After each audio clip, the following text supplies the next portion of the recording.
This is the story of the day the world held its breath. The moment we peered into the abyss and saw the shadow of World War III.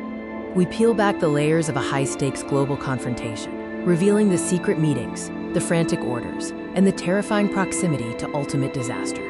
In the cold, dark grip of geopolitical friction, the storm clouds gathered, not just over the ocean, but over every major capital on Earth. This was the historical flashpoint, a single, catastrophic miscalculation away from triggering a chain reaction that would lead to global destruction. The moment humanity nearly broke.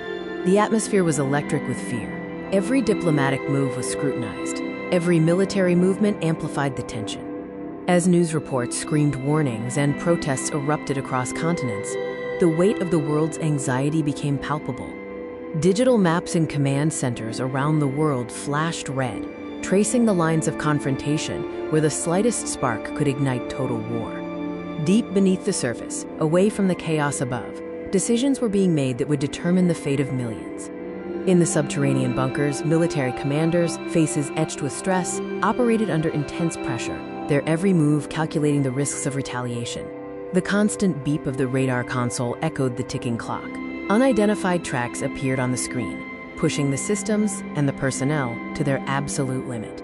World leaders, appearing drawn and tired, addressed their nations in urgent, somber tones, preparing the public for the unimaginable. The gears of war began to turn. Across the globe, forces were being scrambled, a visible sign of the impending catastrophe. Fighter jets stood ready on air bases, their crews running final checks. The cold logic of military planning was overriding diplomacy. Warships sailed through troubled waters, their silhouettes barely visible against the stormy skies, each one a silent carrier of devastating power. Soldiers mobilized, leaving their lives behind. The fear was visible, not just in the frantic preparations, but in the worried, emotional close-up shots of their faces. The line between threat and action blurred. The shadow of nuclear war stretched long and terrifying across the globe. Then came the launch.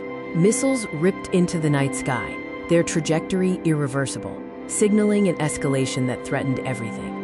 The shrill, insistent sound of nuclear warning alarms pierced the darkness, the universal sound of imminent destruction, demanding immediate response. This was the point of no return, the realization that the world could end not in slow decline, but in a sudden, blinding flash. But in the final seconds, something shifted. The actions taken next would change the course of history. While the world outside descended into panic, clinging to hope, unseen diplomatic efforts worked frantically to de-escalate the crisis. In a fragile and terrifying display of restraint, the world stepped back from the brink. The silence that followed was a profound, shared lesson in survival.